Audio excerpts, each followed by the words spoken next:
आपका TR national YouTube channel में स्वागत है। और आज से हम आपकी देखा कि इसे टीचर्स बनते हैं उनके लिए PSTC का एक एग्ज़ाम राज्य सरकार करवाती है। उसी को दिमाग में आते हुए अचानक बहुत सारे बाहरी बच्चे तैयारी करते हैं, लेकिन उनकी बेसिक नॉलेज चाहे व्याकरण से संबंधित हो, सामान्य ज्ञान से संबंधित हो, रीजनिंग से संबंधित हो, मानसिक एबिलिटी से संबंधित हो, उनको ध्यान में रखते हुए अपन तैयारी करते हैं। तो वही दिमाग में विचार आया कि क्यों ना बच्चों को हम हिंदी और संस्कृत की व्याकरण से संबंधित टॉपिक आते हैं, उनकी शिक्षा अभिरुचियाँ भी आती है, लेकिन उनसे संबंधित आपको मैं सिलेबस आपके सामने रख देता हूँ। क्योंकि कहा भी जाता है जब तक कुछ दिखेगा नहीं तो पढ़ेंगे क्या, जब तक कुछ दिखेगा नहीं तो पढ़ेंगे क्या। क्योंकि अपन जब बैठते हैं तो ये दिमाग हमेशा बहुत बार बोलता है, ये बोलता है पढ़ूँ तो क्या पढ़ूँ। तो मैं आपके सामने एक एक टॉपिक को सबको पढ़ाऊँगा, लेकिन सबसे पहले मेरे गुरु मेरे माइंड के राठौड़ ये बोलते थे कि सिलेबस को अच्छी तरह याद कर लो। तो उसमें से थोड़ा सा छोटा सा सिलेबस आपको मैं सामने प्रस्तुत कर रहा हूँ, और इसके आपके जितने से जितने कमेंट आएंगे कौन सा टॉपिक पहले लेना है कौन सा नहीं लेना है, बाकी वर्ण विचार से स्टार्ट करेंगे और पूरे टॉपिक लेंगे। उन टॉपिकों को अपन अच्छी तरह पढ़ेंगे, अच्छी तरह समझेंगे। जितना मेरा प्रयास होगा उतना मैं बेस्ट देने की कोशिश करूँगा। और आज क्यों ना एक ये वीडियो इसलिए बना रहा हूँ क्योंकि जो भीमराव अंबेडकर जयंती आ रहे हैं, उन्होंने भीमराव जी ने एक बात बोली थी कि शिक्षा वह शेरनी का दूध है, शिक्षा वह शेरनी का दूध है, जितना पिएगा उतना वो बच्चा आगे दाढ़ेगा। धारने का मतलब जितना ही प्रोग्रेस करेगा। तो भीमराव अंबेडकर जयंती के उपलक्ष्य में आपके सामने एक वीडियो कर रहा हूँ। हो सकता है एक दो दिन बाद अपलोड हो, लेकिन ये शूट कर रहा हूँ मैं। तो अपन चलते हैं BSTC के प्री BSTC के सिलेबस पे। तो प्री BSTC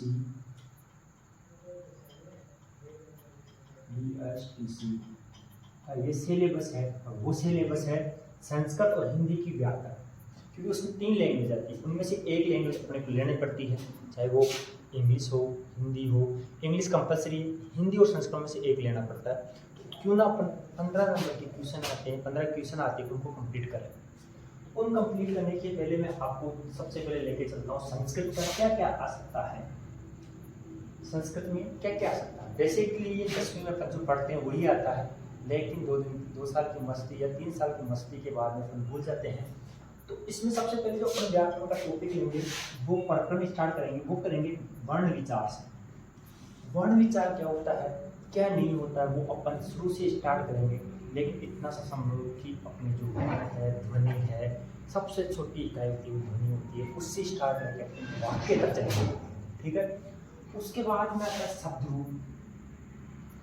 क्या आता है शब्द रूप। शब्द रूप में क्या होता है संज्ञा सर्वनाम। हिंदी में संज्ञा सर्वनाम होता है, तो उसमें शब्द रूप होते हैं। जिस प्रकार अपनी वोकैबुलरी इंग्लिश में होती है, उसी प्रकार यदि जितने शब्दों का अपने को ज्ञान होगा, जितने शब्द रूप अपने को याद होंगे, जैसा कि राजन है, पितृ है, मातृ है, तो अपन उनको ध्यान में रखते हुए प्रत्येक को अकारांत से लेकर एंड तक अंतिम छोर तक याद करेंगे।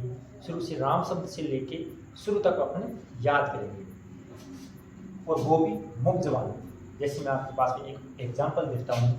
जैसे मैं आपको तत्सम पूछता हूँ और उसका षष्ठी विभक्ति का बहुवचन है, बहुवचन पूछता हूँ या एक वचन पूछता हूँ, तो अपने को तस्य तेषाम आएगा, याद होगा तो बोलेंगे। तो उनको मैं आपको गीत भी याद करवाऊँगा, अंगुलियों भी याद करवाऊँगा। स तो ते तम तो ता ते न ताभ्यम तई है तस्मै ताभ्यम ते पे तस्मा ताभ्यम ते पे तस्य तयो तेषाम तस्मै तयो तेषु, ऐसे याद करने की कोशिश करूँगा, लेकिन आपका सहयोग बना रहना चाहिए। इसी प्रकार धातु होती है, तो हिंदी में क्रिया और संस्कृत में धातु रूप चलते हैं। धातु रूप जब तक अपने को शब्द रूप बनाने के लिए, पूरा वाक्य बनाने के लिए, तो शब्द रूप और क्रिया दोनों की जरूरत होती है। अर्थ में होते हैं कारक, तो उनको याद करने के लिए अपने को वो याद होने जरूरी है। क्योंकि बच्चे शुरू में पूछते हैं तो जल्दी से बोलते हैं पठंती, ये तो याद रटा देते हैं, लेकिन जैसे अपन बोलते हैं कि लोट लकार बताओ, विधिलिंग लकार बताओ, लोट आज्ञाकार लोट लकार बताओ, तो इनको एक एक चीज को पूरे 10 के 10 लकारों को याद करेंगे, और लकार ही क्या होती है, धातु। क्या होता है, धातु इनकी होती है। तो इनको 2014 साजी मतों से नहीं ही कृष्व है और द्विकर धातु सब कुछ याद करेंगे। उसके बाद में आते हैं संधि पे, और ये टॉपिक इन तीन टॉपिक से रिलेटिव है, क्योंकि जब तक अपन शब्द रूप, धातु रूप और वर्ण विचार नहीं पढ़ेंगे तो संधि किसकी करेंगे। यदि अपने को ये चीज़ों पता नहीं है कि रामाले लिखा हुआ है, राम प्लस आले लिखा हुआ है, तो वो आपको यदि शब्द रूप नहीं पता नहीं है कि आले का अर्थ क्या होता है क्या नहीं होता है, तो आप कैसे कर पाओगे। तो अपन सबसे पहले संधि पढ़ेंगे, समास पढ़ेंगे, इनको पढ़ने के बाद उसके बाद में वर्णों का यदि मेल होता है उसे संधि कहते हैं। नॉर्मल तरीके से बता रहा हूँ, अच्छी तरह एक एक संधि को पढ़ेंगे अपन, चाहे वो स्वर संधि हो, व्यंजन संधि हो, विसर्ग संधि हो, कोई भी हो, एक एक पढ़ेंगे। इन तीनों संधियों के प्रकारों को अच्छी तरह याद करेंगे। याद रखना ये सिलेबस इसमें भी आता है, तो क्यों ना अपन यही याद कर लेंगे, हिंदी में भी आएगा वो। उसके बाद समास है, समास संधि याद हो जाएगी, वर्ण याद हो जाएंगे, शब्दों को तो अच्छी तरह याद कर लेंगे, जोड़ना सीख जाएंगे, तोड़ना सीख जाएंगे। और यदि शब्दों को जोड़ना और तोड़ना सीख गए तो समास ही आ जाएंगे। इसके बाद में आते हैं विशेषण।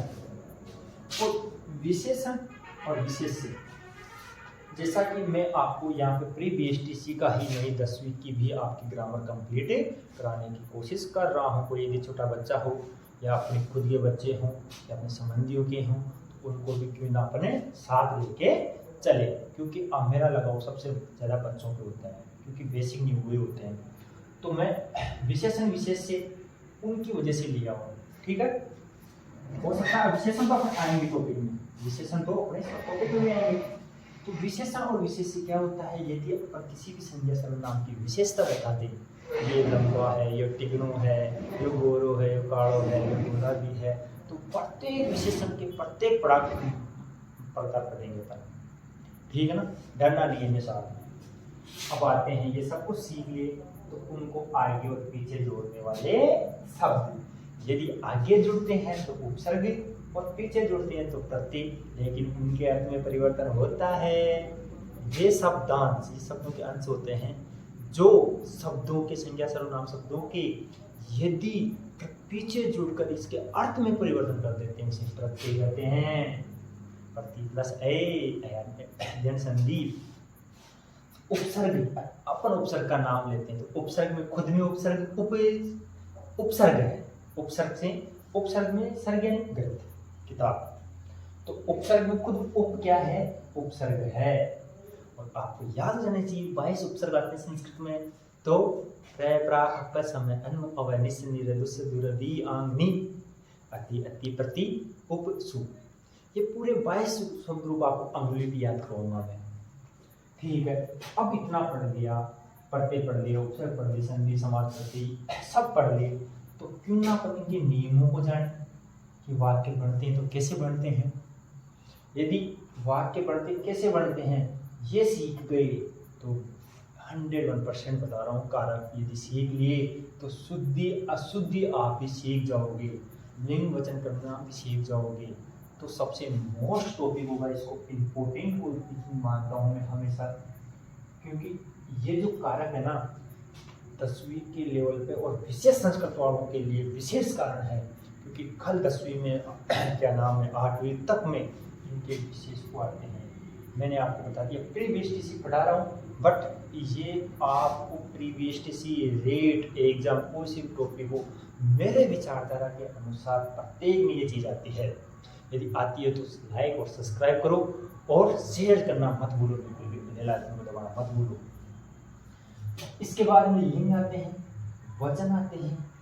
लिंग में आपको बहुत सारी किस्म होती है, जैसे वृक्ष है, आप पता है वृक्ष देखा जाए तो वृक्ष नपुंसकलिंग में आए, लेकिन संस्कृत में पुल्लिंग में आता है, नकारांत नपुंसकलिंग में आते हैं। उसी प्रकार आपको पहचान बताते हुए मैं आपको एक एक टॉपिक समझाने की कोशिश करूंगा। हो सकता है कि एक टॉपिक कंप्लीट होने के बाद में अपन एमसीक्यू भी करें, प्रश्न उत्तर भी करें, डिस्कस भी करें, और मैं आपको ऑफलाइन नोट्स भी दे सकता हूँ यदि आसपास का आपको हो तो, ठीक है, ताकि आप नोट्स बनाओगे ही। तो लिंग और वचन, जैसा कि आपके 3 ही लिंग होते हैं, 3 ही वचन होते हैं, संस्कृत की यही विशेषता है, अधिकतर 3 चलते हैं, जो 2 वाली तो हिंदी है, 3 संस्कृत वाली है। तो इस प्रकार ये पूरा सिलेबस अपन पढ़ेंगे। इसके बाद में ये देश है ना, ये शिक्षण की अभिरुचियों के भी हैं, और बाकी कोई टॉपिक छूट जाए तो आप कमेंट करके बता सकते हो। और मोटे तौर पे यही है, इनको अच्छी तरह कर लो तो आपकी, मैं बोल रहा हूँ कि मैं एक अच्छा मार्गदर्शक बन सकता हूँ। बाकी बुक्स तो खूब मिल जाएगी, बुक्स पढ़ने में तो अपना कुछ नहीं जाता है, लेकिन बुक्सों में समझने के लिए मैं आपको यहाँ समझा सकता हूँ। ठीक है, चलो ये तो हो गया अपना वर्ण विचार शब्द रूप धातु संधि समास, संधि समास विशेषण विशेषित प्रत्यय उपसर्ग कारक लिंग वचन, और भी टॉपिक है, बहुत सारे टॉपिक है, इतना नहीं, लेकिन ये आपका बेस है। जिस प्रकार एक मकान की नींव बेस होती है, इसी प्रकार व्याकरण की है बेस है। अब इसी प्रकार इधर आ जाते हैं कि नहीं, मैं तो संस्कृत समझ में नहीं आई, तो हिंदी में समझ लेंगे, और हिंदी में समझने के लिए सबसे पहले वर्ण विचार को जान लेंगे, कैसे वर्ण विचार होते हैं, कैसे सीख लेते हैं। तो इसमें से अपन एक्स्ट्रा पर्यायवाची सीख जाएंगे, विलोम शब्द, युग्म शब्द, वाक्य विचार। अब विलोम पर्यायवाची इनके बारे में मैं क्या बताऊं, थोड़ा थोड़ा पढ़ लेते हैं। जैसे वसुंधरा धरा, वसुधा, ये किसके पर्यायवाची हैं? अब बहुत सारे में वसुंधरा, ये तो वसुंधरा राज्य के हैं, ऐसे नहीं है, वसुंधरा पृथ्वी का पर्यायवाची है। ठीक है, इसी प्रकार सर आपका पर्यायवाची क्या है? मेरा नाम राकेश है, तो मेरा अब राकेश का यदि पर्यायवाची पूछ लिया, क्या ऑप्शन दे दिया कि पृथ्वी, नभ, पृथ्वी, नभ, चंद्र और पृथ्वी और जल। अब आपको यदि संधि नहीं आती है, तो टुकड़े करना नहीं जानते हो, तो इसका आंसर आप नहीं बता सकते।